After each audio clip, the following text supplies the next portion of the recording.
तू कितनी सुंदर है। संसार में सबसे खूबसूरत कौन? मां।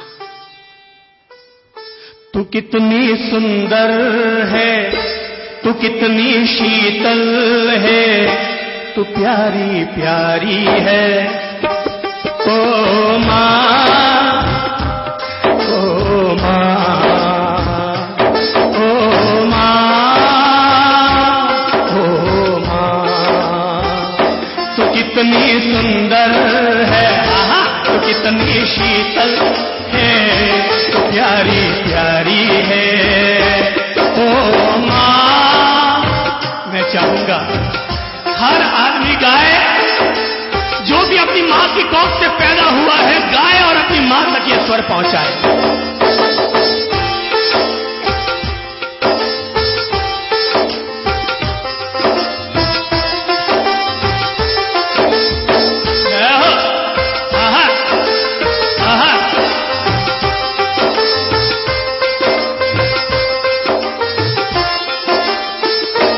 कितनी सुंदर है, तू कितनी शीतल है, तू कितनी सुंदर है, तू कितनी शीतल है, तू प्यारी प्यारी है। ओ मां, मां, मां, ओ मां, ओ मां, ओ मां। ताली बजाकर देखो क्या आवाज आ रही है, क्या आवाज आ रही है। ताली में क्या निकल रहा है? मां, मां, मां, मां, मां, ओ मां, ओ मां, ओ मां।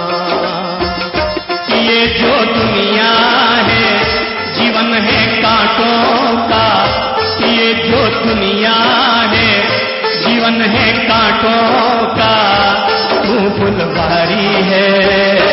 ओ मां,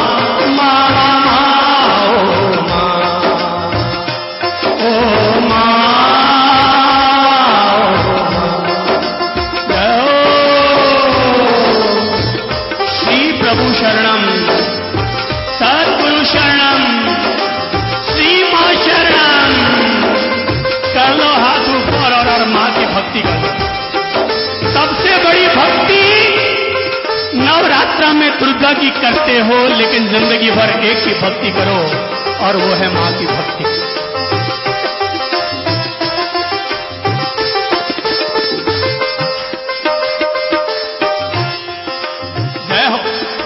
अभी तो अपन 1 मिनट तक मस्ती से ताली बजाएंगे और हर ताली में मां को पैदा करेंगे। मां, मां, मां, ओ मां, ओ मां। ताली में से आवाज निकल रही है मां, जुबान से शब्द निकल रहा है मां, आंखों से आंसू झर रहे हैं मां के।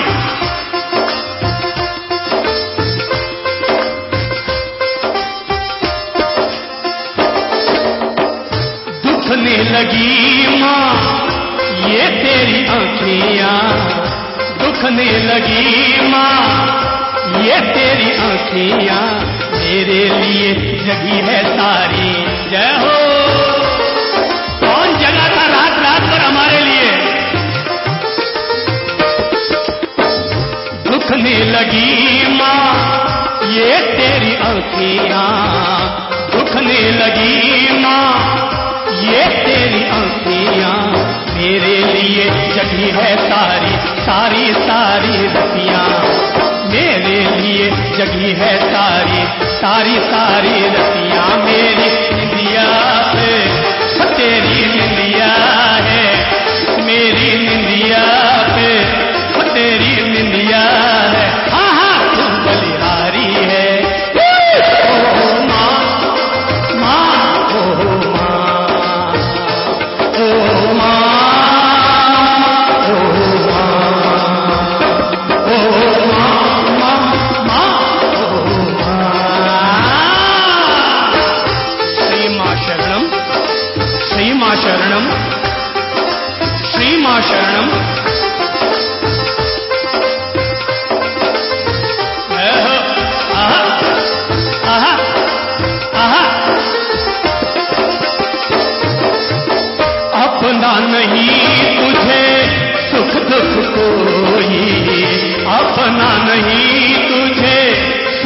दुख कोई, अपना नहीं तुझे सुख दुख कोई। मैं मुस्काया तू मुस्काई, मैं मुस्काया तू मुस्काई, मैं रोया तू रोई। मैं मुस्काया तू मुस्काई, मैं रोया तू रोई। मेरे हंसने से तो मेरे रोने से, हाँ मेरे हंसने से मेरे रोने से तू बहलाती है। ओ माँ,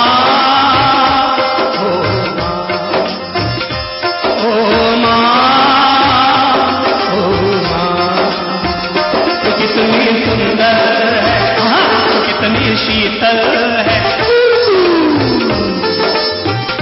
कितनी सुंदर है तू, कितनी शीतल है तू, प्यारी प्यारी है। ओ माँ माँ माँ, ओ माँ, ओ माँ, ओ माँ, ओ माँ। ऐसा हुआ, ऐसा हुआ। एक मां ने अपने बेटे का पालन पोषण किया, एक मां ने अपने बेटे का पालन पोषण किया। उसका पति चल बसा तो झाड़ू पोंछे लगा लगा कर अपने बेटे का पालन पोषण करती रही। धीरे धीरे बेटा बड़ा होता चला गया, बेटे की शादी भी हो गई। बहू आई थोड़ी पढ़ी लिखी,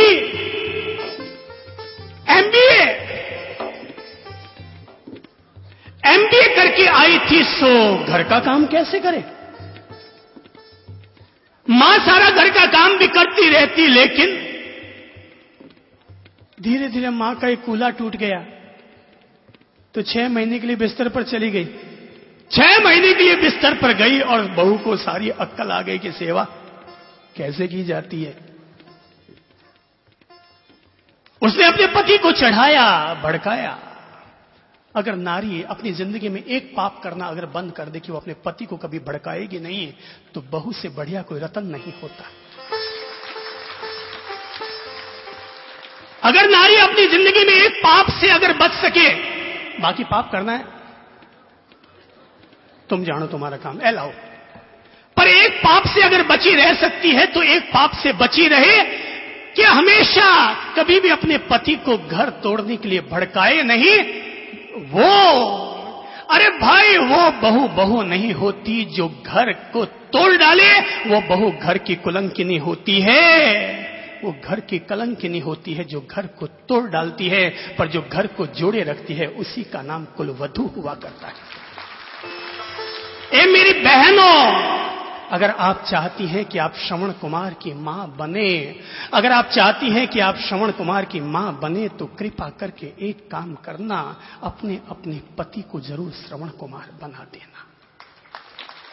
अपने अपने पति को श्रवण कुमार जरूर बना देना। वो अगर श्रवण कुमार बन गया तो तुम्हारी संतानें भी श्रवण कुमार बन जाएगी। मां ने, अब उसका कूल्हा टूट गया। 6 महीने में ही बहू को सारी अक्ल आ गई कि मां की सेवा कैसे की जाती है। उसने अपने पति को भड़काया, बोले मुझसे तो ये रोज रोज की सेवा नहीं होती, मां को वृद्धाश्रम पहुंचा दो, वहां पर अपने आप सारी मुफ्त की सेवा हो जाएगी। ठीक है। बेटे ने, पता नहीं बेटे को क्या हो जाता है, 25 साल जिसने पाल पोस के बड़ा किया, आदमी उसको क्यों भूल जाता है। और जिसने केवल 25 बार अभी तक पप्पी दी है, वो उसका आदमी गुलाम हो जाता है। अरे भाई, पप्पी लेने का इतना ही शौक है तो मम्मी की ले लो ना, मां की पप्पी ले लो अगर पप्पी लेने का इतना ही शौक है तो। और मां को पहुंचा दिया वृद्धाश्रम, पर मां से कहा, मां घबराना मत, मैं हर महीने 500 रुपया तुम्हारे लिए भेजता रहूंगा, हाथ खर्चा उससे आराम से निकलता रहेगा। मां तू आराम से रहना, चिंता मत करना। मां ने बहुत कहा, बेटा मैं पोते के बिना नहीं रह सकती, मुझे कुछ मत देना तुम घर में, केवल पोते पोतियों के साथ खेलने का, उनके साथ रहने का, उनको गले लगाने का इतना सुकून तो मुझे देते रहो। पर बेटा ना माना, आखिर वृद्धाश्रम में छोड़कर आ गया। हर महीने 500 रुपये भेजे जाते रहे। कभी कभार बेटा मिलने के लिए चला जाता, बहू न गई, पोते पोतियों को लेकर के। 2.5 साल बीत गए, वृद्धाश्रम में रहते हुए 2.5 साल बीत गए। एक दिन बेटे के पास वृद्धाश्रम से फोन आया और फोन में सूचना आई कि आपकी मां सख्त सीरियस है, जल्दी से पहुंचिए। आपकी मां सीरियस है। बेटा डॉक्टर था, पर उसने कहलाया कि भाई मेरे लाइन लगी हुई है मरीजों की, बस ये जैसे ही निपटते हैं कि मैं आता हूं। और बेटा मरीजों को देखता रहा। शाम को करीब 4, 4:30 बजे वो मां से मिलने के लिए पहुंचा। लेकिन जैसे मां से मिलने के लिए पहुंचा तो देखा कि वृद्धाश्रम के बीच आंगन में कफन ओढ़ी हुई एक लाश पड़ी है। बेटे ने जैसे पूछा मेरी मां, वृद्धाश्रम के प्रभारी ने कहा, साहब, हाथ से इशारा किया और कहा, ये तो क्या मेरी मां चल बसी? और उसे मां के जीवन भर किए गए एक एक ऋण, एक एक एहसान, एक एक उपकार कि मां ने किन कठिन परिस्थितियों में उसे पाला पोसा बड़ा किया, और वो मां के अंतिम समय में भी काम ना आ पाया और मां की ऐसी दयनीय मौत हुई। तो उसने अपने उस प्रभारी से पूछा कि मरते समय क्या मेरी मां ने मुझे याद किया था? वृद्धाश्रम के प्रभारी ने कहा, भाई तुम क्या बात करते हो कि मां ने तुम्हें याद किया? अरे 2.5 साल तक वो तुम्हें याद करने के अलावा करती क्या रही यहां? 2.5 साल तक यहां रही, लेकिन रोजाना तुम्हें याद करने के अलावा, तुम्हारे लिए आंसू ढुलकाने के अलावा उसने किया क्या? और तुम पूछते हो कि मरने से पहले उसने तुम्हें याद किया। अरे मरने से पहले उसकी अंतिम इच्छा थी कि मैं मरने से पहले जरा अपने बेटे का एक मुंह जरूर देख लूं, और ये भावना लिए ही वो मर गई। लेकिन मरने से पहले तुम्हारे लिए खत छोड़कर गई है, मरने से पहले तुम्हारे लिए खत छोड़कर गई है। और ये कहते हुए वृद्धाश्रम के प्रभारी ने उनके हाथों में 2 लिफाफे थमाए। 2 लिफाफे थमाए, एक मोटा लिफाफा था और एक छोटा लिफाफा था। उसने सबसे पहले छोटा लिफाफा खोला, और छोटा लिफाफा खोला तो उसमें खत था, पत्र था, और खत में लिखा हुआ था कि मेरे प्यारे बेटे, मेरी तहे दिल की इच्छा थी कि मरने से पहले तुम्हारा मुंह देख लूं, लेकिन मेरे नसीब में ऐसा संभव न हो पाया। लेकिन मेरे प्यारे बेटे, मरने के बाद ही सही, उम्मीद रखती हूं कि तुम मुझे जरूर संभालने के लिए आया होगा। बेटा, तू मेरा बड़ा प्यारा बेटा है, तू मुझे यहां लेकर के आया। यहां मुझे कोई तरह की तकलीफ नहीं थी, रोजाना समय पर खाना मिला, कपड़े मिले, आराम से यहां पर रहती रही। तूने मुझे हर महीने 500 रुपया महीना भी भेजा, पर मुझे तो यहां कोई हाथ खर्ची की जरूरत ही नहीं थी। वृद्धाश्रम था, मुफ्त का खाने को मिलता था, लोग खूब आ जाते दान में, दवाइयां ववाइयां सब यहां देकर के चले जाते, मुझे कभी कोई 1 पैसे की भी जरूरत न पड़ी। सो बेटा, तू हर महीने 500 रुपया भेजता रहा, और वो कलेक्ट होता चला गया, और मेरे मरने तक वो 15,000 रुपये हो चुके हैं। बेटा, मेरे तो रुपये कोई काम ना आए, पर बेटा, मैं वो 15,000 रुपये तुम्हारे लिए छोड़कर जा रही हूं। वो 15,000 रुपये मैं तुम्हारे लिए छोड़कर जा रही हूं, क्योंकि मुझे कुदरत का कानून पता है कि जैसे बीज तुम बोओगे वैसे ही फसल पाओगे।